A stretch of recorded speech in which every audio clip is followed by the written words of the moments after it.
الحمد لله الواحد الأحد الفرد الصمد الذي لم يلد ولم يولد ولم يكن له كفوا أحد، واحد في أسمائه، واحد في صفاته، واحد في ذاته، واحد في أفعاله، ليس كمثله شيء وهو السميع البصير. يا أيها الذين آمنوا اتقوا الله حق تقاته ولا تموتن إلا وأنتم مسلمون. أما بعد، فإن خير الحديث كتاب الله، وخير الهدي هدي محمد صلى الله عليه وسلم، وشر الأمور محدثاتها، وكل محدثة بدعة، وكل بدعة ضلالة. أعوذ بالله من الشيطان الرجيم. قد كان لكم آية في فئتين التقتا، فئة تقاتل في سبيل الله وأخرى كافرة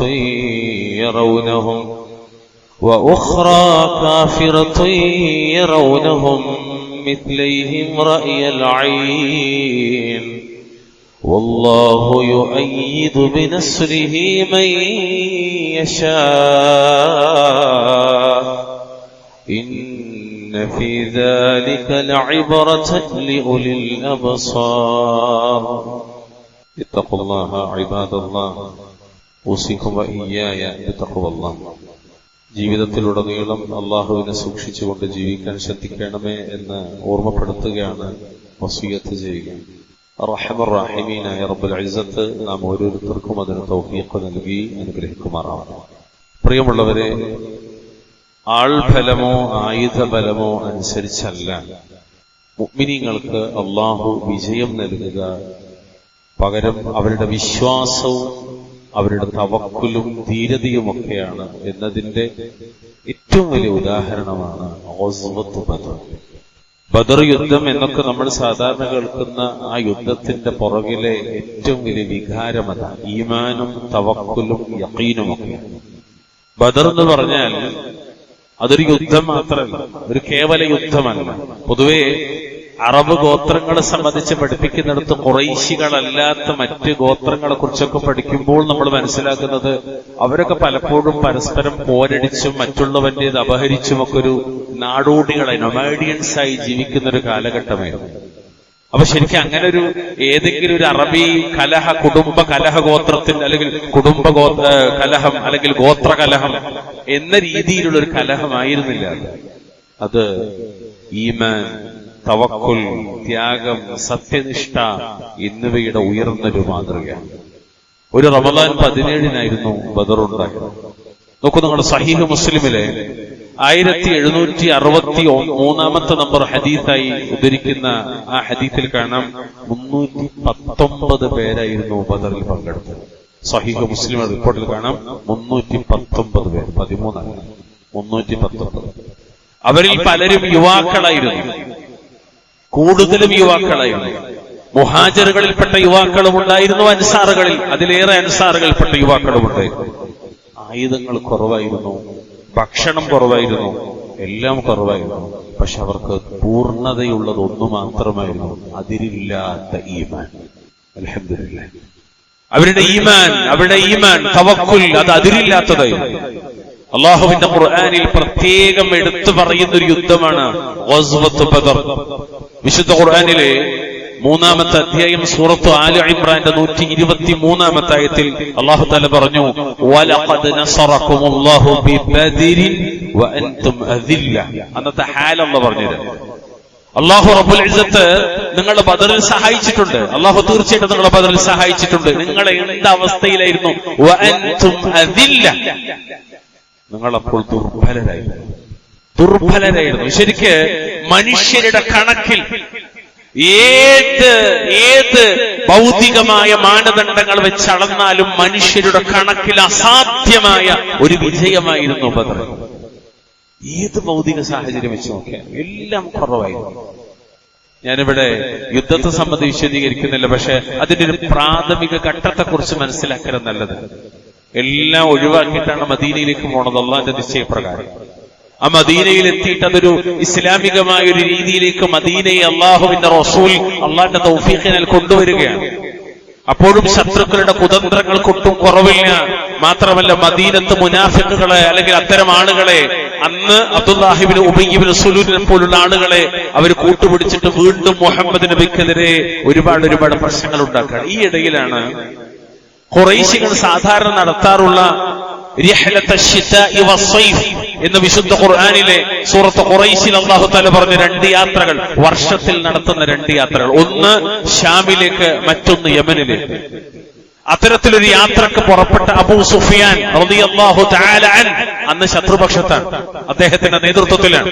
ഖുറൈശി കുടുംബത്തിലെ എല്ലാവരുടെയും സംഖ്യ ഒരുക്കൂട്ടിയിട്ടൊരു വലിയ കച്ചവട സംഘത്തെ ഉണ്ടാക്കുകയും ആ കച്ചവട സംഘത്തിൽ നിന്ന് ലഭിക്കുന്ന ലാഭത്തെ മുഴുവനും മുഹമ്മദ് നബിക്കും സമൂഹത്തിനുമെതിരെ ഉപയോഗിക്കാനും തീരുമാനിക്കപ്പെട്ടൊരു യാത്ര. അല്ലാഹുവിന്റെ റസൂൽ വഴിമധ്യേ അവരെ തടയാൻ പുറപ്പെട്ടു. പക്ഷെ അബൂ സുഫിയാന് സംഗതി മനസ്സിലായി. അബൂ സുഫിയാൻ മക്കയിലേക്ക് മെസ്സഞ്ചർ ദൂതരെ പറഞ്ഞയച്ചു. മക്കയിൽ നിന്ന് അബൂജഹലിന്റെ നേതൃത്വത്തിൽ 1000-ലധികം വരുന്ന ശത്രു സന്നാഹങ്ങളുമായി അവർ പുറപ്പെട്ടു. അള്ളാഹുവിന്റെ റസൂലിന് അല്ലാഹു തആല വാഗ്ദാനം നൽകി, 2 സംഘത്തെ അവിടത്തേക്ക് അധീനമാക്കി തരാം. പക്ഷെ അബൂ സുഫിയാൻ ചെങ്കടൽ മാറി രക്ഷപ്പെടുകയും ചെയ്തു. അവസാനം ബദറിൽ ശത്രുക്കളുടെ മുന്നിൽ അള്ളാഹുവിന്റെ റസൂലും സഹാബത്തും അപ്പുറത്ത് ശത്രുക്കളും ഒരുമിക്കുന്ന ഒരവസ്ഥയുണ്ടായി. ഇത് അല്ലാഹു തആല നേരത്തെ പറഞ്ഞു കൊടുത്തു. 2 സംഘം, ഒന്നില്ലെങ്കിൽ കച്ചവട സംഘം നിങ്ങൾക്ക് അധീനമാകും, അല്ലെങ്കിൽ അബൂജഹലിന്റെ നേതൃത്വത്തിൽ വരുന്ന പട്ടാള സംഘത്തെ നിങ്ങൾ അതിജയിക്കുമെന്ന് അള്ളാഹു വാഗ്ദാനം നൽകും. വിശുദ്ധ ഖുർആനിലെ 8-ാമത്തെ അധ്യായം സൂറത്ത് അൻഫാൽ 7-ാമത്തെ ആയത്ത്. നിങ്ങൾ ബദറിനെ കുറിച്ച് പഠിക്കാൻ ആഗ്രഹിക്കുന്ന ഒരാളാണെങ്കിൽ വിശുദ്ധ ഖുർആനിലെ 8-ാമത്തെ അധ്യായം സൂറത്തു അൻഫാലും 3-ാമത്തെ അധ്യായം സൂറത്തു നിസാ ഒന്ന് വിസ്തരിച്ച് വായിച്ചാൽ മതി. അല്ലാഹു റബ്ബുൽ ഇസ്സത്ത് പറഞ്ഞു തരും, وَإِذْ يَعِدُكُمُ اللَّهُ إِحْدَى الطَّائِفَتَيْنِ أَنَّهَا لَكُمْ وَتَوَدُّونَ أَنَّ غَيْرَ ذَاتِ الشَّوْكَةِ تَكُونُ لَكُمْ وَيُرِيدُ اللَّهُ أَن يُحِقَّ الْحَقَّ بِكَلِمَاتِهِ وَيَقْطَعَ دَابِرَ الْكَافِرِينَ. 2 സംഘം അല്ലെങ്കിൽ 2 സംഘങ്ങളിലൊന്ന് നിങ്ങൾക്ക് മുസ്ലിമീങ്ങൾക്ക് അധീനമാകും, കീഴടങ്ങുമെന്ന് അള്ളാഹു നിങ്ങളോട് വാഗ്ദാനം ചെയ്തിരുന്ന സന്ദർഭം. അവിടെ ആയുധബലമില്ലാത്ത കച്ചവട സംഘം നിങ്ങൾക്ക് അധീനമാകണമെന്നായിരുന്നു നിങ്ങൾ കൊതിച്ചത്. സ്വഹാബികളുടെ കൂട്ടത്തിലെ ചിലർ ആഗ്രഹിച്ചത് അങ്ങനെയാണ്. കാരണം ശാരീരിക ക്ഷമത കുറവാണ്, ആയുധങ്ങൾ കുറവാണ്, അംഗസംഖ്യ കുറവാണ്, ഇത് വലിയൊരു ശത്രു സംഘമാണ്. അതുകൊണ്ട് കച്ചവട സംഘത്തെ മതിയായിരുന്നു എന്നവർ വിചാരിച്ചു. അള്ളാഹു തആല അത് ഓർമ്മപ്പെടുത്താൻ. എന്നാൽ അള്ളാഹു ആകട്ടെ ഇങ്ങനൊരു യുദ്ധം മുഖേന അള്ളാഹു ലക്ഷ്യം വെക്കുന്നത് എന്തറിയോ? സത്യം, ഹഖ്, ഇസ്ലാം, റിയാലിറ്റി അത് പുലർത്തി കാണാനും കുഫാറുകളുടെ മുരട് മുറിച്ചു കളയാനുമാണ് ഉദ്ദേശിച്ചത്. ഏറ്റവും വലിയ രസം എന്താ വെച്ചാല് ഈ ഗസ്വത്ത് ബദർ നമ്മൾ പഠിക്കുന്നിടത്ത് അള്ളാഹുവിന്റെ റസൂലിനെ കുറിച്ച് അവർ പറഞ്ഞൊരു വാക്ക് നമ്മൾ പഠിക്കേണ്ടതുണ്ട്. എന്തറിയോ? അബുത്തറാണ് മുഹമ്മദ്. മുഹമ്മദിന്റെ പൊന്നുമോൻ മരിച്ചപ്പോ ആളുകൾ പരിഹസിച്ചത് മുഹമ്മദ് അബുത്തറാണ്, ഇവന്റെ ആദർശം വേറെ ഒരാളില്ല, ഇവൻ വാലറ്റവനാണ്. സത്യത്തിൽ ബദറിലൂടെ അള്ളാഹുവിന്റെ റസൂലിനെ കൊണ്ട് അള്ളാഹു തെളിയിച്ചു ആരാണ് വാലറ്റവൻ. അബൂജഹലിന് പിൻഗാമിയില്ല, ഉള്ളത് ഇസ്ലാമിലേക്ക് വന്നു. അബൂ സുഫിയാൻ ഇസ്ലാമിലേക്ക് വന്നു. 70ഓളം കുഫാറുകളാണ്, അതിലേക്ക് മുഴുവനും കുഫാർ ഖുറൈശ്, സനാദീദ് ഖുറൈശ്, അവരുടെ നേതാക്കന്മാർ മുഴുവനും തലയിറക്കപ്പെട്ടു. അബുത്തറായി പോയത് ഖുറൈശികൾ കൂട്ടരാണ്, അള്ളാന്റെ റസൂല്. എല്ലാ ആയത്തുകളും തമ്മിൽ വലിയ ബന്ധമാണ്. അതുകൊണ്ടാണ് അഹ്ലുസുന്നയുടെ ഇമാമിങ്ങളൊക്കെ ഒരു ആയത്ത് പഠിപ്പിക്കുമ്പോൾ മറ്റൊരായത്ത് തഫ്സീറായിട്ട് പറയും യുഫസ്സിറു ബഅദുഹു ബഅദാ. വളരെ കണക്ഷനാണ്. ശരി, അള്ളാഹുവിന്റെ റസൂൽ സല്ലല്ലാഹു അലൈഹി വസല്ലമക്കും സ്വഹാബത്തിനും അധീനമായി മാറി ബദർ. പ്രിയമുള്ളവരെ, ബദറിൽ മുസ്ലിമീങ്ങൾ വിജയിച്ചതിന്റെ അടിസ്ഥാനം എന്താണ്? ആദർശമാണ്, ദീനാണ്, ഇസ്ലാമാണ്. ബദറിലേക്ക് പുറപ്പെട്ട നബി സല്ലല്ലാഹു അലൈഹി വസല്ലമക്കും സ്വഹാബത്തിനും ആൾബലം കുറവാണ്, ആയുധബലം കുറവാണ്. പക്ഷെ അവർക്ക് കുറവില്ലാതെ ഒന്നുണ്ടായിരുന്നു, ആദർശബലം. അത് മാത്രമാണ് അവർക്ക് തുണയായത്. 319ഓളം വരുന്ന മുസ്ലിം സൈന്യവും അതിന്റെ 3 ഇരട്ടിയിലധികം വരുന്ന ശത്രു സൈന്യവും തമ്മിലുണ്ടായ ഏറ്റുമുട്ടലിനെ കുറിച്ച് വിശുദ്ധ ഖുർആനിലൂടെ അല്ലാഹു തആല പറഞ്ഞത് ഇതൊരു ദൃഷ്ടാന്തമാണ് എന്ന്. ഒരു ദൃഷ്ടാന്തമാണ്. അത് ഞാൻ തുടക്കത്തിൽ ഓതി വെച്ച് 3-ാമത്തെ അധ്യായം സൂറത്ത് ആലു ഇമ്രാൻ 13-ാമത്തെ ആയത്ത്. ഇതല്ല പറഞ്ഞോ, ഖദ് കാനത് ലക്കും ആയത്തുൻ ഫീ ഫിഅതൈൻ ഇൽതഖത. ബദറിൽ ഏറ്റുമുട്ടി ആ രണ്ട് വിഭാഗങ്ങളിൽ തീർച്ചയായും നിങ്ങൾക്കൊരു ദൃഷ്ടാന്തമുണ്ട്. ഫിഅത്തുൻ തുഖാതിലു ഫീ സബീലില്ലാഹ് വഉഖറാ കാഫിറത്തുൻ യറൗനഹും മിത്ലൈഹിം റഅയൽ ഐൻ. ഒരു വിഭാഗം അല്ലാഹുവിന്റെ മാർഗത്തിൽ യുദ്ധം ചെയ്യുന്നു, രണ്ടാമത്തെ വിഭാഗമാകട്ടെ കാഫിറുകളാണ്. അവിശ്വാസികളെ സംബന്ധിച്ചിടത്തോളം അള്ളാഹുവിന്റെ വിശ്വാസികളായ മുഹമ്മദ് നബിയും സ്വഹാബത്തിനെയും കുറിച്ച് ഇവരുടെ 3 ഇരട്ടി ഉണ്ടായിരുന്ന അവർ മനസ്സിലാക്കിയത് തങ്ങളെക്കാൾ ഇരട്ടി ഉണ്ടെന്നാണ് അവർക്ക് തോന്നിയിരുന്നത്. 300 ചില്ലാനും വരുന്ന ആളുകളെ 1000 ചില്ലാനും വരുന്ന ആളുകൾക്ക് തോന്നിയത് എങ്ങനെയോ, ഇവിടെ ഇരട്ടിയാണ്, ഞങ്ങളെക്കാളും ഇരട്ടിയുണ്ട് എന്നാണ്. സുബ്ഹാനക. അള്ളാഹു അവരുടെ കണ്ണിന് അങ്ങനെ അള്ളാഹു തല മാറ്റി വെച്ചു. എന്നിട്ട് റബ്ബ് പറയാ, വല്ലാഹു യുഅയ്യിദു ബിനസ്രിഹി മൻ യശാ. തന്റെ സഹായം കൊണ്ട് അള്ളാഹു ഉദ്ദേശിക്കുന്നവർക്ക് പിൻബലം നൽകുന്നു. ഇന്ന ഫീ ദാലിക ലഇബ്റതൻ ലിഉലിൽ അബ്സാർ. തീർച്ചയായിട്ടും കണ്ണുള്ളവർക്ക് അതിൽ ഗുണപാഠമുണ്ട്. ബഹുമാന്യരെ, അള്ളാഹുവിന്റെ സഹായം അള്ളാഹു വാഗ്ദാനം ചെയ്തിരിക്കുന്നത് ശിർക്കിന്റെ യാതൊരംശവും, അത് അരയിൽ കെട്ടിയൊരു നൂൽബന്ധമായാൽ പോലും, അത് കയ്യിന്റെ ഏതെങ്കിലും ഭാഗത്ത് കെട്ടിയ ചരടിന്റെ കഷ്ടമാണെങ്കിൽ പോലും പാടില്ല. യാതൊരംശവും കലരാത്ത ഈമാൻ സ്വീകരിച്ചവർക്കാണെന്ന് അല്ലാഹു പറയാണ്. ആർക്കാ സഹായം? അല്ലാഹു പറഞ്ഞ വാക്കെന്തോ, ഇന്നല്ലാഹ യുദാഫിഉ അനില്ലദീന ആമനു. തീർച്ചയായും മുഅ്മിനീങ്ങൾക്ക് വേണ്ടി അല്ലാഹു പ്രതിരോധം ഏർപ്പെടുത്തും. മുഅ്മിനീങ്ങൾക്ക് വേണ്ടിയാണ് അല്ലാഹു പ്രതിരോധം ഏർപ്പെടുത്തുക. വിശുദ്ധ ഖുർആനിലെ 22-ാം അധ്യായം സൂറത്ത് ഹജ്ജിന്റെ 38-ാമത്തെ ആയത്ത്, 30-ാം അധ്യായം സൂറത്ത് റൂമിന്റെ 47 അല്ലാഹു പറയാണ്, വകാന ഹഖൻ അലൈനാ നസ്റുൽ മുഅ്മിനീൻ. മുഅ്മിനീങ്ങളെ സഹായിക്കുക എന്നത് നമ്മുടെ ബാധ്യതയായിരിക്കുന്നു. അപ്പൊ അല്ലാഹു ബാധ്യതയായി ഏറ്റ കാര്യമാണ് തൗഹീദുള്ളവരെ സഹായിക്കുക എന്നത്. നമ്മൾ തൗഹീദുള്ളവരാകണം, എപ്പോഴും ആയിക്കൊണ്ടേയിരിക്കണം, മരണം വരെ. എങ്കിൽ അള്ളാഹുവിന്റെ സഹായം നമുക്ക് ലഭിച്ചുകൊണ്ടേയിരിക്കുന്നു. വിശുദ്ധ ഖുർആനിലെ 3-ാം അധ്യായം സൂറത്ത് ആലു ഇംറാൻ 139-ാമത്തെ ആയത്ത്, അവിടെ അല്ലാഹു പറഞ്ഞ വാക്കെന്തറിയോ, വലാ തഹിനൂ വലാ തഹ്സനൂ വഅൻതുമുൽ അഅലൗന ഇൻ കുൻതും മുഅ്മിനീൻ. നിങ്ങൾ ദൗർബല്യം കാണിക്കുകയോ ദുഃഖിക്കുകയോ ചെയ്യരുത്. നിങ്ങൾ വിശ്വാസികളാണെങ്കിൽ നിങ്ങൾ തന്നെയാണ് ഉന്നതന്മാർ. ഔന്നത്യം ഈമാനാണ്, ഔന്നത്യം തൗഹീദാണ്. പ്രിയമുള്ളവർ, ഇതിൽ മുഅ്മിനീങ്ങൾക്ക് കൃത്യമായ ഒരു സന്ദേശമുണ്ട്. ഒരുപക്ഷെ നിങ്ങൾക്ക് പണം കുറവായിരിക്കാം, പദവി കുറവായിരിക്കാം, പിന്തുണ കുറവായിരിക്കാം, നാട്ടിലൊരു പക്ഷെ പീഡിപ്പിക്കപ്പെട്ടേക്കാം, ആട്ടിയോടിക്കപ്പെട്ടേക്കാം. പക്ഷെ ഈമാൻ തൗഹീദ് ശക്തമാണെങ്കിൽ നിങ്ങൾ ജയിക്കുക തന്നെ ചെയ്യും. ഈ രാജ്യത്ത് ജീവിക്കുന്ന നമ്മളെ സംബന്ധിച്ചിടത്തോളം പ്രതീക്ഷ ഒന്നു മാത്രമേ ഉള്ളൂ, ഈമാൻ തൗഹീദ്. ആര് ഭരിച്ചാലും, ആര് മാറി വന്നാലും നമുക്കൊരൊറ്റ പ്രതീക്ഷ ഉള്ളൂ, ഈമാൻ തൗഹീദ്. അതുകൊണ്ട് മാത്രമേ രക്ഷപ്പെടുള്ളൂ. കാരണം എന്തറിയോ, തൗഹീദ് എന്ന് പറഞ്ഞാൽ അത് 2 ലോകത്തിന്റെയും വിജയത്തിന്റെ കാരണമാണ്. ഈമാൻ 2 ലോകത്തിന്റെയും വിജയത്തിന്റെ കാരണമാണ്. പ്രിയമുള്ള മുഅ്മിനീങ്ങളെ, നിങ്ങൾ ശ്രദ്ധിച്ചിട്ടുണ്ടോ, ബദർ യുദ്ധം നടന്നത് എന്തിനാണ്? ഇസ്ലാമിന്റെ അടിസ്ഥാന സിദ്ധാന്തമായ, അടിസ്ഥാന പ്രമാണമായ, അടിസ്ഥാന ആശയമായ ലാ ഇലാഹ ഇല്ലല്ലാഹ് എന്ന തൗഹീദിന്റെ കലിമത്തു ഷഹാദ സ്ഥാപിക്കാൻ വേണ്ടിയിട്ട് മാത്രമുണ്ടായ ഒരു യുദ്ധമാണ് ബദർ. അതല്ലാതെ ഒരു രാഷ്ട്രത്തെ പിടിച്ചെടുക്കുവാനോ, ആ രാഷ്ട്രത്തിന്റെ നേതാവാകുവാനോ, ആ രാഷ്ട്രത്തിന്റെ സമ്പത്ത് പിടിച്ചെടുക്കുവാനോ അല്ല, ഏതെങ്കിലും കുതന്ത്രത്തിന്റെ ഭാഗമല്ല.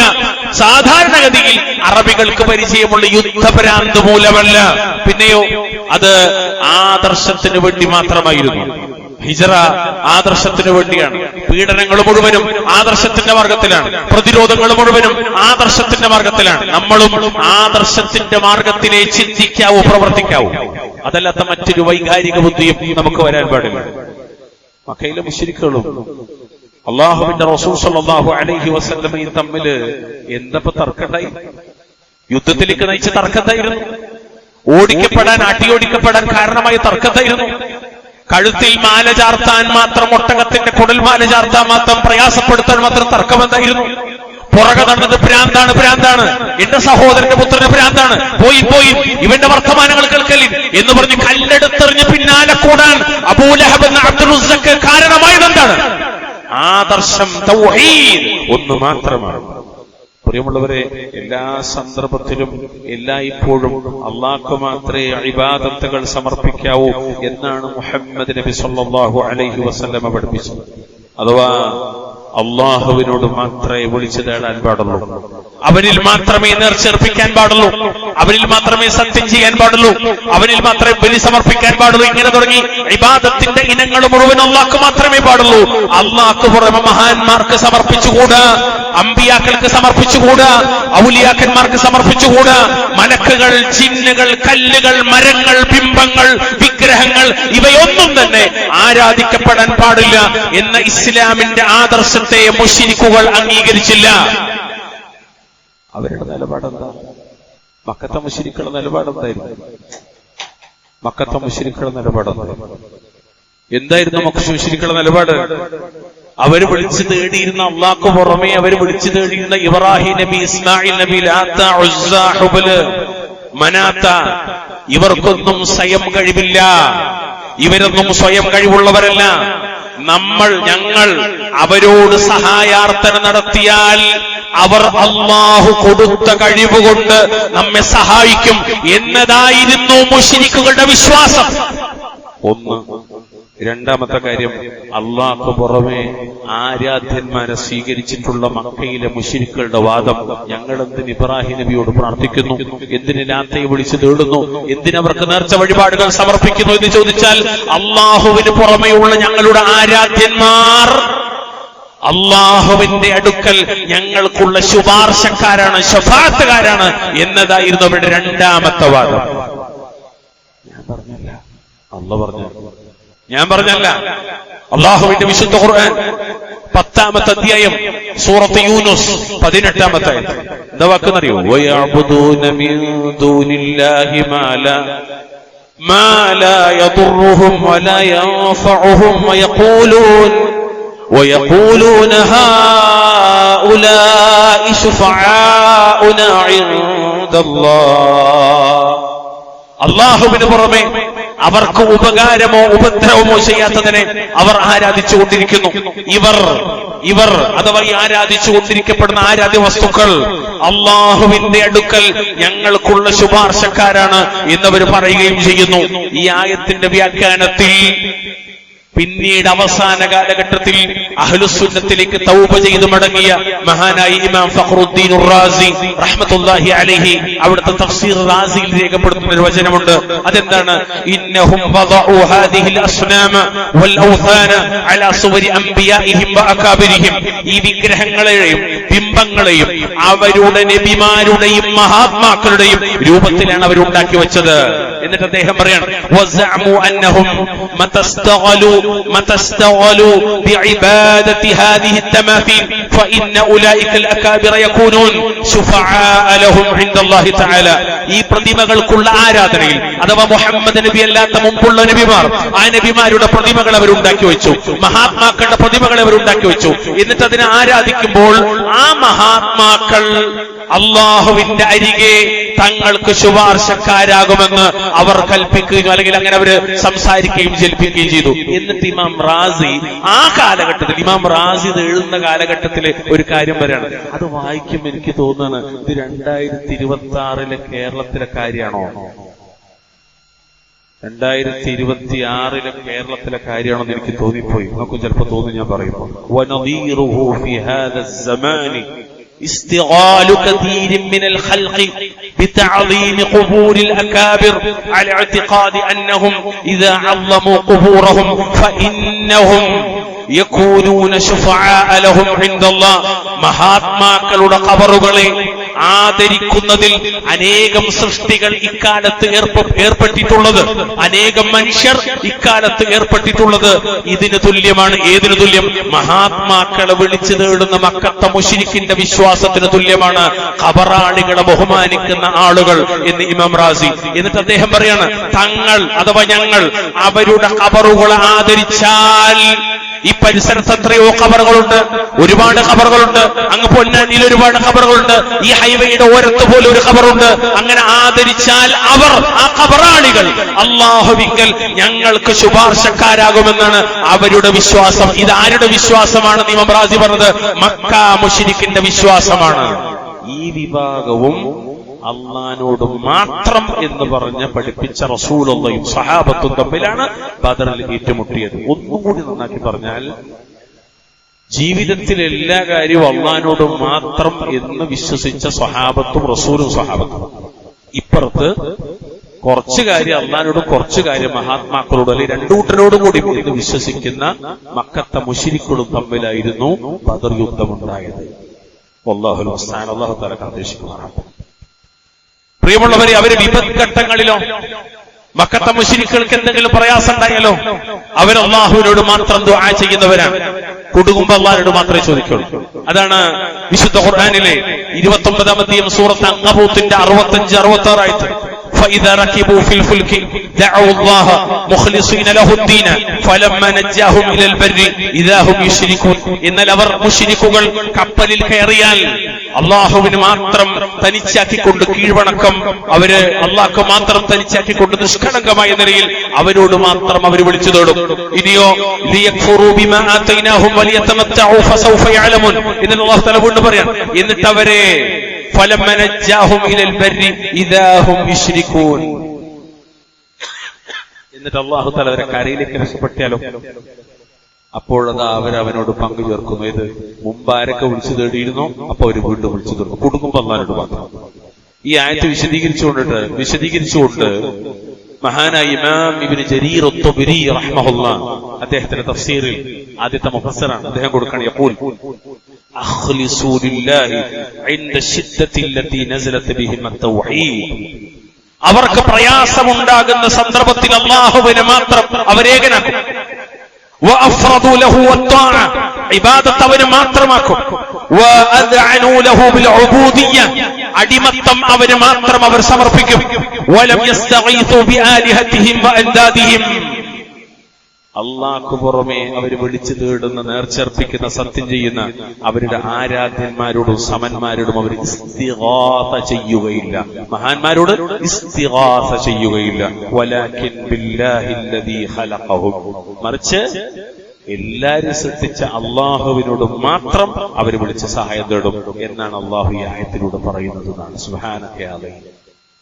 ബഹുമാന്യരായ എന്റെ വിശ്വാസികളായ സഹോദരീ സഹോദരന്മാരെ, ഇത്തരത്തിലുള്ള രണ്ട് ആദർശങ്ങളായിരുന്നു ബദറിൽ ഏറ്റുമുട്ടിയത്. അഥവാ തൗഹീദും ശിർക്കും. അവിടെ ബദറിന്റെ മണ്ണിൽ മാറ്റിവെക്കപ്പെട്ടത്. അള്ളാഹുവിനോട് മാത്രം വിളിച്ചു തേടുന്നവരും പ്രാർത്ഥിക്കുന്നവരും ഒരു ഭാഗത്ത്, അള്ളാഹുവിനോടൊപ്പം മറ്റുള്ളവരോടും വിളിച്ചു തേടുന്നവരും പ്രാർത്ഥിക്കുന്നവരുമായ ശത്രുക്കൾ മറുവശത്ത്. എങ്ങനെ? അള്ളാഹിനോടും മാത്രം വിളിച്ചു തേടുന്നവർ ഒരു വശത്തും, അള്ളാഹുവിന്റെ കൂടെ ഇബ്രാഹിം നബിയോടും ഇസ്മായിൽ നബിയോടും ലാത്തയോടും ഉസ്സയോടും ഹുബലിനോടും മനാത്തയോടും വിളിച്ചു തേടുന്നവർ മറുവശത്തും. ഇവർ തമ്മിലുള്ള യുദ്ധമാണ് ബദർ. അല്ലാഹു തആല അള്ളാഹുവിനോട് മാത്രം തേടുന്നവരെ വിളിച്ചു, അള്ളാഹുവിനോട് മാത്രം തേടുന്നവരെ വിജയിപ്പിച്ചു. അള്ളാഹിന്റെ കൂടെ മഹാത്മാക്കളോടും വിളിച്ചു തേടുന്നവരെ പരാജയപ്പെടുത്തി. അത് അവർക്ക് മാത്രമല്ല, എല്ലാ കാലഘട്ടത്തിലേക്കുള്ളൊരു പാഠമാണ്. അള്ളാഹു തആല നമ്മെ സഹായിക്കുമാറാകട്ടെ. പ്രിയമുള്ളവരെ, ബദർ യുദ്ധത്തിന്റെ മുന്നോടിയായി അള്ളാഹുവിന്റെ റസൂൽ സല്ലല്ലാഹു അലൈഹി വസല്ലമ അള്ളാഹുവിനോട് നടത്തുന്നൊരു ദീർഘമായ പ്രാർത്ഥനയുണ്ട്. ആലോചിക്കണം, ആ ബദറിന്റെ വിജയത്തിന് വേണ്ടി ബദരീങ്ങളായ ആളുകൾ തേടിയത് അല്ലാഹുവിനോടാണ്. അവരെ പ്രശ്നത്തിന് പരിഹാരം തേടിയത് അല്ലാഹുവിനോടാണ്. അവരെ പ്രതിസന്ധിക്ക് ആശ്വാസം തേടിയത് അല്ലാഹുവിനോടാണ്. അവരുടെ ജീവിതത്തിലെ ഏറ്റവും വലിയ പ്രശ്നമായി അവർ കണ്ട ബദറിന്റെ വിജയത്തിന് അവർ തേടിയത് അല്ലാഹുവിനോട്. ആര്? മുഹമ്മദ് നബിയും സഹാബത്തും. എപ്പോൾ രണ്ട് സംഘത്തിലൊന്ന് നിങ്ങൾക്ക് അധീനമാകുമെന്ന് ഉറപ്പ് കിട്ടിയിട്ടും, ജയിക്കുമെന്ന് ഉറപ്പ് കിട്ടിയിട്ടും, തൗഹീദ് ഉൾക്കൊണ്ട നബിക്ക്, സഹാബികൾക്ക് അവിടെ അല്ലാഹുവിന്റെ വിജയം കിട്ടി. ഇത് തസ്തഗീതൂന റബ്ബക്കും ഫസ്തജാബ ലക്കും അന്നീ മുമിദ്ദുക്കും ബിഅൽഫിൻ മിനൽ മലായികതി മുർദിഫിൻ. അല്ലാഹു ഉടനെ റിസൾട്ട് കൊടുക്കും. നിങ്ങൾ നിങ്ങളുടെ റബ്ബിനോട് ഇസ്തിഗാസ ചെയ്ത സന്ദർഭം ഓർക്കണം. നിങ്ങൾ തുടരെയായി 1000 മലക്കുകൾ അയച്ചുകൊണ്ട് ഞാൻ നിങ്ങൾക്ക് സഹായം നൽകുന്നതാണ് എന്ന് അല്ലാഹു അപ്പോൾ നിങ്ങൾക്ക് മറുപടി നൽകി. 8-ാം അധ്യായം സൂറത്തുൽ അൻഫാൽ 9-ാമത്തെ ആയത്ത്. വേറെ ആയത്തിൽ കാണാം 3000 മലക്കുകളെ. ആദ്യം 1000, പിന്നീട് 3000. അല്ലാഹു നിശ്ചയിച്ചത്ര. എന്തിന്റെ കാരണത്താൽ? മലക്കുകളെ കൊണ്ട് അള്ളാഹു സഹായിച്ചത് എന്ത് കാരണത്താൽ? അള്ളാഹുവിനോട് മാത്രം ഇസ്തിഗാസ നടത്തിയതിനാൽ. മഹാന്മാരോട് ഇസ്തിഗാസ നടത്തിയില്ല, അള്ളാഹിനോട് മാത്രം ഇസ്തിഗാസ നടത്തിയതിനാൽ. ഈ ആയത്തിന്റെ വിശദീകരണത്തിൽ ഇമാം തൊബരി റഹ്മഹുല്ലാഹ് പറയാണ്, വഖദ് ഇസ്തഅൽതും ബില്ലാഹി മിൻ അദുവ്വികും വസ്തൻസർതുമൂഹു അലൈഹി فنصركم الله بدعاء نبيه صلى الله عليه وسلم وبدعائكم. നിങ്ങളുടെ ശത്രുവിൽ നിന്ന് അള്ളാഹുവിനോട് അഭയം ചോദിക്കുകയും അവർക്കെതിരിൽ സഹായത്തിനു വേണ്ടി നിങ്ങൾ പ്രാർത്ഥിക്കുകയും ചെയ്ത സന്ദർഭം നബി സല്ലല്ലാഹു അലൈഹി വസല്ലമയുടെ പ്രാർത്ഥന കൊണ്ടും കൂടെ സ്വഹാബത്തെ നിങ്ങളുടെ പ്രാർത്ഥന കൊണ്ടും അള്ളാഹു നിങ്ങളെ സഹായിച്ചു. ഇമാം തൊബരി അവിടുത്തെ തഫ്സീർ വിശദീകരിക്കാൻ, അള്ളാന്റെ റസൂൽ സല്ലല്ലാഹു അലൈഹി വസല്ലം ബദറിൽ വെച്ചിട്ട് അള്ളഹാനോട് ഇങ്ങനെ ദുആ ചെയ്യുന്നത് ഉമർ ഖത്താബ് റളിയല്ലാഹു അൻഹു ഇങ്ങനെ ലൈവായിട്ട് നമുക്ക് പറഞ്ഞു തരാണ്. ഖാല, അദ്ദേഹം പറഞ്ഞു, ലമ്മാ കാന യൗമു ബദരിൻ നളറ റസൂലുള്ളാഹി സ്വല്ലല്ലാഹു അലൈഹി വസല്ലം ഇലൽ മുശ്രികീന വഹും അൽഫൻ. ബദർ യുദ്ധ ദിവസം നബി മുശ്രിക്കുകളെ നോക്കി. അവർ 1000 പേരുണ്ടായിരുന്നു. ഇനി അടുത്ത പോയിന്റ് ശ്രദ്ധിക്കണം. 313 വലിയ രേഖയില്ല എന്ന് മനസ്സിലാക്കിയത് മാത്രം വച്ചാൽ മതി.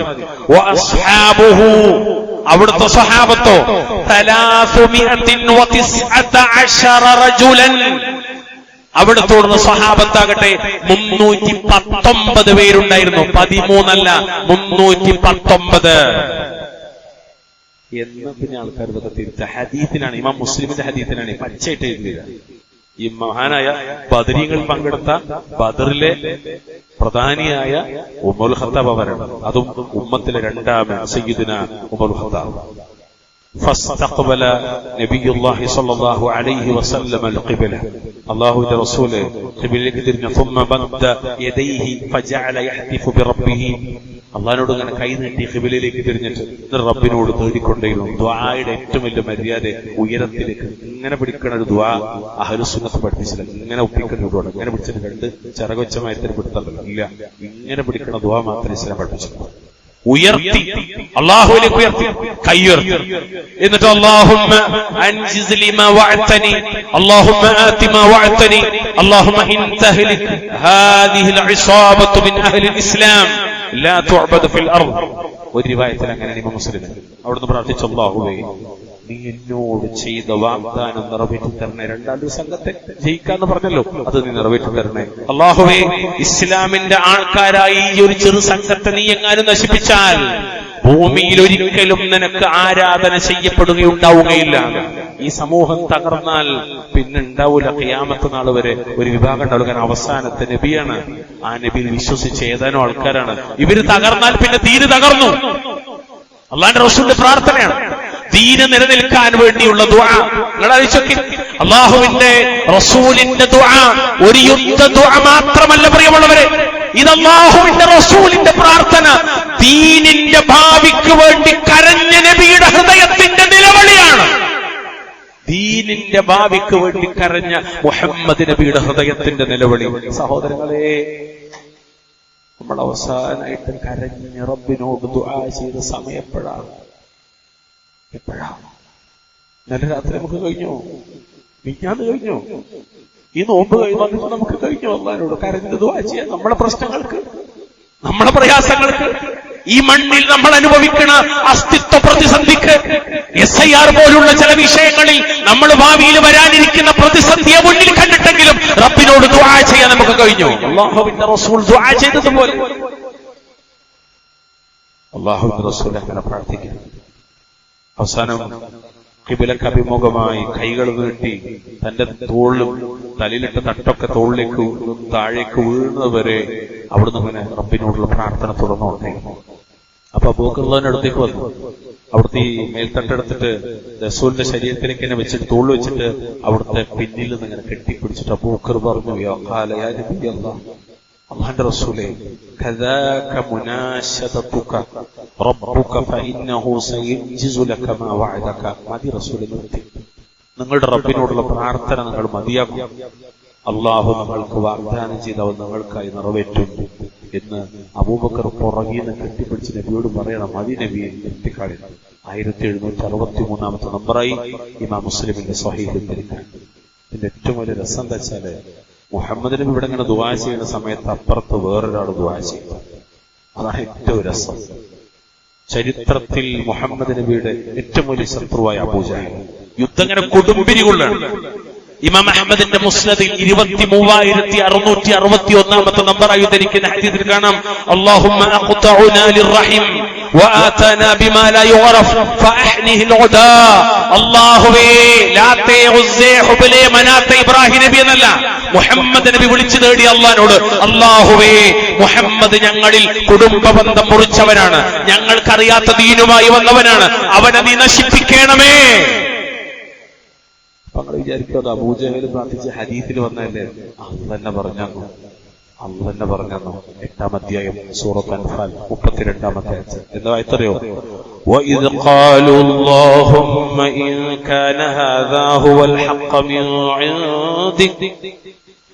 عِنْدِكَ فَأَمْطِرْ عَلَيْنَا حِجَارَةً مِنَ السَّمَاءِ أَوِ ائْتِنَا بِعَذَابٍ أَلِيمٍ. മക്കത്തെ മുശ്രിക്കിന്റെ പ്രാർത്ഥനയാണ്, അല്ലാഹുവേ, ഇത് നിന്റെ പക്കൽ നിന്നുള്ള സത്യമാണെങ്കിൽ നീ ഞങ്ങളുടെ മേൽ, ഇത് മുഹമ്മദ് കൊണ്ടുവന്ന നിന്റെ പക്കൽ സത്യമാണെങ്കിൽ നീ ഞങ്ങളുടെ മേൽ ആകാശത്ത് നിന്ന് കല്ല് വർഷിപ്പിക്കുകയോ അല്ലെങ്കിൽ ഞങ്ങൾക്ക് വേദനാജനകമായ ശിക്ഷ കൊണ്ടുവരികയോ ചെയ്യുക എന്നവർ പറഞ്ഞ സന്ദർഭം ഓർക്കുക.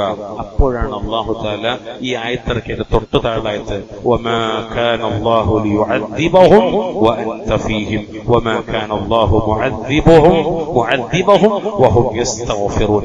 എന്നാൽ മുഹമ്മദ് നബി, താങ്കൾ അവർക്കിടയിൽ ഉണ്ടായിരിക്കുക അല്ലാഹു ശിക്ഷിക്കുലേത്. പൊതുവായി നൂഹ് നബിയുടെ സമുദായത്തിനുണ്ടായതുപോലെ നശിപ്പിക്കുന്ന ശിക്ഷ, ലൂത്ത് നബിയുടെ സമുദായത്തിനുണ്ടായതുപോലെ നശിപ്പിക്കുന്ന ശിക്ഷ, അങ്ങനത്തെ ഒരു പൊതുവിപത്ത് അവരെ ബാധിക്കില്ല. കാരണം നിങ്ങൾ അവരിൽ ഉണ്ടായിരിക്കും. ഇതിന്റെ മറ്റൊരു വിഷയം പറയും, നബി റഹ്മത്തുൽ ആലമീനാണ്. നബി റഹ്മത്തുൽ ആലമീനാണെന്നുള്ളതിന്റെ ഏറ്റവും വലിയ തെളിവിയായത് കൂടിയാണ്. എല്ലാവർക്കും നബി റഹ്മത്ത്. നബി ഉണ്ടായിരിക്കുക അള്ളൊരു സമുദായത്തിൽ നശിപ്പിക്കില്ല. മുൻഗാമികളായ നബിമാരുണ്ടായിരിക്കുക നശിപ്പിച്ചിട്ടുണ്ട്. അവരിൽ നിന്ന് പോയാലും അവർ നശിപ്പിക്കപ്പെട്ടേക്കും. എന്നാൽ ഉണ്ടാവില്ല. രണ്ടാമത്തത്, അവർ ഇസ്തിഗ്ഫാർ നടത്തിക്കൊണ്ടിരിക്കുമ്പോഴും അവർ ശിക്ഷിക്കൂല. നോക്കൂ നിങ്ങൾ, രണ്ടു കൂട്ടരും ദുആ ചെയ്യുന്നത് അള്ളാഹുവിനോടാണ്. അള്ളാഹു ദുആ സ്വീകരിച്ചു, സത്യത്തിന്റെ കക്ഷി വിജയിപ്പിച്ചു. അഥവാ അതാണ് ഇസ്ലാം, ഹിദായത്തിന്റെ ദീൻ, ശരിയായ ആ ആദർശത്തെ അല്ലാഹു തആല വിജയിപ്പിച്ചു. ആ വിജയത്തിന്റെ ഒരു പ്രധാനപ്പെട്ട കാരണം തൗഹീദിന്റെ പുറകെ, ആ തൗഹീദിന്റെ ഭാഗമായ അള്ളാഹുവിനോട് മാത്രമുള്ള തേട്ടവും കൂടിയായിരുന്നു എന്ന് നമ്മൾ മനസ്സിലാക്കുക. അതുകൊണ്ട് തന്നെ അത്തരം ബദരീങ്ങൾ കാണിച്ച ആ ഒരു മാതൃകയാണ് ഖിയാമത്ത് നാൾ വരെ മുസ്ലിമേ നമുക്കും വിജയമായി വർദ്ധിക്കുക. അല്ലാഹു റബ്ബുൽ ഇസ്സത്ത് അവനോട് മാത്രം ദുആ ചെയ്യുന്ന ശരിയായ ഹിദായത്തിന്റെ അഹ്ലുകാരിൽ നമ്മയൊക്കെ അല്ലാഹു ഉൾപ്പെടുത്തി അനുഗ്രഹിക്കുമാറാവട്ടെ. അഖൂലു ഖൗലി ഹാദാ വസ്തഗ്ഫിറുല്ലാഹ ലി വലക്കും വസ്തഗ്ഫിറൂഹു ഇന്നഹു ഹുവൽ ഗഫൂറുർ റഹീം. അൽഹംദുലില്ലാഹ് ഹംദൻ കസീറൻ തയ്യിബൻ മുബാറകൻ ഫീഹി. اللهم صل وسلم على نبينا محمد. اتقوا الله عباد الله اوصيكم واياي بتقوى الله. അല്ലാഹുവിനെ സൂക്ഷിച്ചുകൊണ്ട് ജീവിക്കണമെന്ന് ഒരിക്കൽ കൂടി ഓർമ്മപ്പെടുത്തുകയാണ് വസിയത്ത് ചെയ്യുന്നത്. റഹ്മാനെ റബ്ബ് നമ്മെ തൗഫീഖ് പ്രദാനം ചെയ്യുമാറാവട്ടെ.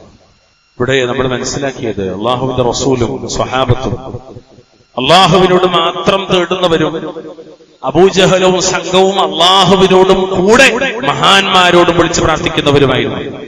അല്ലാഹു രക്ഷപ്പെടുത്തിയത് ആരെയാണ്? അള്ളാഹുവിനോട് മാത്രം വിളിച്ച് പ്രാർത്ഥിച്ച നബി സല്ലല്ലാഹു അലൈഹി വസല്ലമക്കും അനുയായികൾക്കുമാണ് അള്ളാഹു വിജയം നേടിയത്. അതാണ് റബ്ബ് സുബ്ഹാനഹു വ തആല പറഞ്ഞത്, വലഖദ് നസറക്കുമുല്ലാഹു ബിബദരിൻ വഅൻതും അദില്ലാ. നിങ്ങൾ ദുർബലരായിരിക്കെ ബദൽ വെച്ച് അള്ളാഹു തആല നിങ്ങളെ സഹായിച്ചിട്ടുണ്ട്. പ്രിയമുള്ളവരെ, അതുകൊണ്ട് ഇബാദത്ത് അള്ളാഹ്ക്ക് മാത്രം സമർപ്പിച്ചവർക്കാണ് ആത്യന്തികമായ വിജയം. ദുനിയാവിലും അങ്ങനെ തന്നെയാണ്, ഇൻഷാ അല്ലാഹ് ആഖിറത്തിലും അപ്രകാരം തന്നെയായിരിക്കും. ഏതവസ്ഥയിലായിരുന്നാലും ശരി, ഒരു മുഅ്മിൻ അള്ളാഹുവോട് മാത്രമേ ചോദിക്കാവൂ എന്നതിന്റെ ഏറ്റവും പ്രധാനപ്പെട്ട ഒരു ഉദാഹരണമാണ് ബദർ. ബദറിൽ നിന്ന് നമ്മൾ പഠിക്കുന്ന ഏറ്റവും വലിയ പാഠം എന്താണെന്ന് വെച്ചാൽ, ഈമാനുള്ളവരാകണം, യഖീനുള്ളവരാകണം, തവക്കുലുള്ളവരാകണം, റബ്ബിനോട് മാത്രമേ തേടാവൂ, റബ്ബിൽ മാത്രമേ സമർപ്പിക്കാവൂ എന്ന വിശാലമായ തൗഹീദിന്റെ പാഠമാണ്. എന്നാൽ ഈ മാതൃക പിൻപറ്റേണ്ടതിന് പകരം നമ്മുടെ നാട്ടിലെ മുസ്ലിങ്ങളിൽ ചിലരെല്ലാം ഇതിന് വിരുദ്ധമായി പ്രവർത്തിക്കുന്നത് നമ്മൾ കാണുന്നത് ഒരുപക്ഷെ നമ്മുടെ മുന്നിൽ വരുന്ന ദിവസങ്ങൾ ഇത് കാണേണ്ട ഒരവസ്ഥ നമുക്കുണ്ടാകും. അല്ലാഹു തആല കാക്കുമാറാകട്ടെ. നമ്മുടെ നാട്ടില് ബദരീങ്ങളെ സ്നേഹിക്കുന്നു എന്ന് പറയുന്ന പലരും ബദരീങ്ങളോട് നേർക്കുനേർ തേടുന്നത് കാണും. എന്നാൽ ബദരീങ്ങൾ ആരോടാ തേടിയത്? അള്ളാഹുവിനോട് മാത്രമാണ്. അതുകൊണ്ട് ബദരീങ്ങളുടെ മാർഗം എന്താ? അള്ളാഹിനോട് മാത്രം എന്നതാണ്. മുശ്രിക്കുകളുടെ മാർഗമാണെന്ത്? മഹാന്മാരോട് തേടുക എന്നത്. ശരിക്കും ബദരീങ്ങളെ സ്നേഹിക്കുന്നവർ ചെയ്യേണ്ടത് എന്താണ്? ബദരീങ്ങളുടെ മാർഗത്തെ പിൻപറ്റി അള്ളാഹിനോട് മാത്രം തേടുക. അവരുടെ പ്രീതിക്ക് വേണ്ടി, ബദരീങ്ങളെ പ്രീതിക്ക് വേണ്ടി ബലി വരെ സമർപ്പിക്കുന്നത് കാണാം. വിഷമം വരുന്ന സമയത്ത് ബദരീങ്ങളെ പിടിക്കുന്നത് കാണാം. ബദറിൽ പങ്കെടുത്തവരുടെ പേരുകളുടെ ചാർട്ട് പുരക്കകത്ത് തൂക്കിയിട്ട്, വാഹനത്തിനകത്ത് തൂക്കിയിട്ട് പറക്കത്ത് പ്രതീക്ഷിക്കുന്നത് കാണാം. എത്രത്തോളം അറിയോ? അതിന് പറ്റുന്ന ചില പദ്യങ്ങൾ പോലും അവര് എഴുതിയുണ്ടാക്കിയത് കാണാൻ പറ്റും. അതിൽ കാണാൻ പ്രയാസങ്ങളും ബുദ്ധിമുട്ടുകളും ഉണ്ടായവനെ നീ സഹായം തേടിക്കൊണ്ട് വിളിച്ചോളൂ ബദർ ശുഹദാക്കളെ എന്ന്. അല്ലാഹു എന്നല്ല, ബദർ ശുഹദാക്കളെ വിളിച്ചത് അല്ലാഹുവേ എന്നാണ്. റബ്ബി യാ അല്ലാഹ് റബ്ബനാ അല്ലാഹുമ്മ എന്നാണ് അവർ വിളിച്ചത്. അവരുടെ മാർഗവും അതാണ്. എന്നാൽ അതേ ബദരീങ്ങളോട് തന്നെ വിളിച്ചു തേടുക എന്നത് ബദരീങ്ങൾ ഏറ്റുമുട്ടി അപ്പുറത്തുള്ള വിഭാഗത്തിന്റെ ആദർശമാണ്. അതൊരിക്കലും മുസ്ലിമെ നമുക്ക് പാടില്ല. ബദരീങ്ങൾ ആരോടെ തേടി? ഞാൻ ഒരിക്കൽ കൂടി പറഞ്ഞുതരാം. അലി ഇബ്നു അബീ ത്വാലിബ് റളിയല്ലാഹു അൻഹു അദ്ദേഹം പറയാണ്, ബദറിന്റെ ദിവസത്തിൽ ഞാൻ കുറച്ചേരം യുദ്ധം ചെയ്യും, പിന്നെ ഞാൻ നബിയെ കാണാൻ ധൃതിപ്പെട്ട് ഹൈമയിലേക്ക് വരും. അപ്പൊ ഞാൻ കാണാന്നറിയോ, അവിടുന്ന് സുജൂദിൽ ഇങ്ങനെ അല്ലാഹുവോട് പ്രാർത്ഥിക്കാൻ, യാ ഹയ്യു യാ ഖയ്യൂം. വീണ്ടും ഞാൻ പുറത്തു പോകും, പിന്നെയും ഞാൻ വരും, അപ്പോഴും നബി സുജൂദിലാണ്, അവിടുന്ന് അപ്രകാരം പ്രാർത്ഥിക്കാൻ. ഞാൻ പിന്നീട് വീണ്ടും യുദ്ധത്തിലേക്ക് തന്നെ പോകും. ثم جئت وهو ساجد يقول ذلك فلم يزل يقول ذلك حتى فتح الله عليه. 3 വട്ടം അദ്ദേഹം പറയുമ്പോഴും നബി സുജൂദിലാണ്. എത്രത്തോളം അറിയോ? അള്ളാഹു വിജയം നൽകുന്നത് വരെ അവിടുന്ന് അപ്രകാരം റബ്ബിനോട് പ്രാർത്ഥിച്ചുകൊണ്ടേയിരുന്നു. നോക്കി, ജീവിതത്തിലെ ഏറ്റവും വലിയ പ്രതിസന്ധിയിൽ ബദരീങ്ങൾ ചെയ്തത് അള്ളാഹിനോട് മാത്രമാണ്. അപ്പൊ നമ്മുടെ ജീവിതത്തിൽ ഏത് പ്രതിസന്ധിയിലും നമ്മൾ തേടേണ്ടത് അള്ളാഹിനോട് മാത്രം, ബദരീങ്ങളോടല്ല. ബദരീങ്ങൾ തേടിയ അള്ളാഹുവിനോട് മാത്രം. പ്രയാസങ്ങളും പ്രാരാബ്ദങ്ങളും നീങ്ങിക്കിട്ടാൻ, ഉദ്ദേശപൂർത്തീകരണം, അതിനൊക്കെ വേണ്ടി ബദരീങ്ങളുടെ പേരിലുള്ള മൗലിദുകളും റാത്തീബുകളും ബൈത്തുകളൊക്കെ പതിവാക്കുന്ന ഒരു സമ്പ്രദായ നാട്ടിൽ കാണാം. പ്രിയമുള്ള, അതൊക്കെ അഹ്ലുസ് സുന്നത്തി വൽ ജമാഅത്തിന് വിരുദ്ധമാണ്, ദീനിന് വിരുദ്ധമാണ്. എത്രത്തോളം അറിയോ? തവക്കുൽ എന്ന ഇബാദത്തിലെ മുഖ്യമായ ഒരു ഇനത്തെ, ഒരു അഖ്സാമിനെ, ഒരു വകുപ്പിനെ ഇതിലൂടെ ബദരീങ്ങൾക്ക് വകവെച്ചു കൊടുക്കണം. ബദരീങ്ങൾ തവക്കുലാക്കുന്ന ഒരു ഏർപ്പാട് നമുക്ക് കാണാൻ പറ്റും. എന്നാൽ അല്ലാഹു തആല പറഞ്ഞറിയോ, വമൻ യതവക്കൽ അലല്ലാഹി മൻ യതവക്കൽ അലല്ലാഹി ഫഹുവ ഹസ്ബു. ആരെങ്കിലും അള്ളാഹുവിൽ തവക്കുലാക്കുന്ന പക്ഷം അവന് അള്ളാഹു തന്നെ മതിയാകുന്നതാണ്. മുഅ്മിനീങ്ങളോട് മുഴുവൻ അല്ലാഹു കൽപ്പിച്ചതാ, വഅലല്ലാഹി ഫതവക്കലൂ ഇൻ കുൻതും മുഅ്മിനീൻ. നിങ്ങൾ മുഅ്മിനീങ്ങളാണെങ്കിൽ അള്ളാഹുവിൽ മാത്രം നിങ്ങൾ തവക്കുലാക്കുക. ഞാനൊരു വാക്കുകൂടി പറഞ്ഞ് അവസാനിപ്പിക്കാം. മഹാനായ അഹ്ലുസുന്നയുടെ ഇമാമായ ഇമാം ഇബ്നു ഖുസൈമ റഹ്മത്തുള്ളാഹി അലൈഹി അദ്ദേഹം ഇതിനെ വിശദീകരിക്കുന്നിടത്ത് പറഞ്ഞൊരു വാക്കുണ്ട്. هل سمعتم عالما أذن أن يقال أعوذ بالكعبة أعوذ بالكعبة من شر خلق الله أو أعوذ بالصفا والمروة أو أعوذ بعرفة ومنى من شر خلق الله. അല്ലാഹുവിന്റെ സൃഷ്ടികളുടെ ഉപദ്രവങ്ങളിൽ നിന്ന്, അള്ളാഹുവിന്റെ സൃഷ്ടികളുടെ ഉപദ്രവത്തിൽ നിന്ന് കഅബയെ കൊണ്ട് ഞാൻ കാവൽ തേടുന്നു. അല്ലെങ്കിൽ അള്ളാഹുവിന്റെ സൃഷ്ടികളുടെ ദോഷത്തിൽ നിന്ന് രക്ഷപ്പെടാൻ സൊഫയെ കൊണ്ട്, മറവയെ കൊണ്ട് കാവൽ ചോദിക്കുന്നു, അല്ലെങ്കിൽ അറഫയെ കൊണ്ട് കാവൽ ചോദിക്കുന്നു, അല്ലെങ്കിൽ മിനയെ കൊണ്ട് കാവൽ ചോദിക്കുന്നു എന്ന് ചോദിക്കാൻ, പ്രാർത്ഥിക്കാൻ അനുവാദം നൽകിയ ഏതെങ്കിലും ഒരു പണ്ഡിതനെ കുറിച്ച് നിങ്ങൾ കേട്ടിട്ടുണ്ടോ? ആരെ ചോദിക്കണ്ടോ? ആദ്യത്തെ കിതാബ് തൗഹീദ് എന്ന പ്രസിദ്ധ ഗ്രന്ഥം എഴുതിയ 300-ലൊക്കെ ജീവിച്ച മഹാനായ ഇബ്നു ഖുസൈമ, താബികളുടെ അബൂതാബിയുടെ കാലഘട്ടം കഴിഞ്ഞ സന്ദർഭത്തിൽ പൂർവികരൻ അദ്ദേഹം ചോദിക്കാൻ. എന്നിട്ട് അദ്ദേഹം പറഞ്ഞു, ലാ യഖൂലു ഹാദാ വല യുജീസുഹു അഹദുൻ തഅല്ലമ ദീനല്ലാഹ് വൽഇസ്തിആദതു ബിൽ മഖ്ലൂഖി മിനൽ മഖ്ലൂഖി അംറുൻ മുഹാൽ. അല്ലാഹുവിന്റെ ദീൻ പഠിച്ച ആരും അപ്രകാരം പറയുകയോ പറയാൻ അനുവദിക്കുകയോ ചെയ്തത് സൃഷ്ടികളെ കൊണ്ട് തവക്കുലാക്കുക എന്നത് പറയൂല. സൃഷ്ടികളുടെ കെടുതിയിൽ നിന്നും സൃഷ്ടികളെ കൊണ്ട് കാവൽ തേടുക എന്നത് അസംഭവ്യമായ കാര്യമാണ്. പകരം സൃഷ്ടാവിലേക്കാണ് നമ്മൾ കാവൽ ചോദിക്കേണ്ടത്. ഇമാം ബൈഹഖി ഷാഫിഈ മദ്ഹബിലെ അറിയപ്പെട്ട പണ്ഡിതനാണ് അദ്ദേഹം. ഷാഫിഈ മദ്ഹബിലാണ് അറിയപ്പെടുന്നത്. പ്രമുഖ മുഹദ്ദിസാണ് ഇമാം ബൈഹഖി. അദ്ദേഹത്തിന്റെ കിതാബു അസ്മാഇ വസിഫാത്തിൽ അള്ളാഹുവിന്റെ വചനങ്ങളെ കൊണ്ട് കാവൽ ചോദിക്കുന്ന ചില ഹദീസുകൾ അദ്ദേഹത്തിന് എടുത്തു കൊടുക്കും ഒരു ബാബിന്റെ താഴെ. എന്നിട്ട് അദ്ദേഹം പറയാണ്, വലാ യജൂസുൽ ഇസ്തിആദതു ബിമഖ്ലൂഖിൻ മിൻ ശർരി മഖ്ലൂഖിൻ. സൃഷ്ടിയുടെ ശർറിൽ നിന്ന് സൃഷ്ടിയെ കൊണ്ട് തന്നെ കാവൽ ചോദിക്കുന്നത് ശരിയാവൂല. അതായത് നമ്മളിപ്പോൾ അനുഭവിക്കുന്ന പ്രശ്നത്തിന് പരിഹാരം ബദരീങ്ങളോട് ചോദിക്കലല്ല, പകരം ബദരീങ്ങൾ ചോദിച്ച അള്ളാഹുവിനോട് മാത്രം ചോദിക്കലാണ്. അതാണ് അഹ്ലുസുന്നത്തിന്റെ ഇമാമിങ്ങളൊക്കെ പഠിപ്പിച്ചത്. അതാണ് സുന്നത്ത് ജമാഅത്ത്, അതാണ് സലഫിയ്യ. അല്ലാഹു റബ്ബുൽ ഇസ്സത്ത് ബദരീങ്ങളുടെ ശരിയായ മാർഗത്തിൽ അല്ലാഹു നമ്മെ ഉൾപ്പെടുത്തി അനുഗ്രഹിക്കുമാറാവണം. ബദരീങ്ങളാണ് പ്രിയമുള്ളവരെ ഈ ഉമ്മത്തിലെ ഏറ്റവും ശ്രേഷ്ഠ ബദരീങ്ങളാണ്. മിൻ അഫ്ളലിൽ മുസ്ലിമീൻ.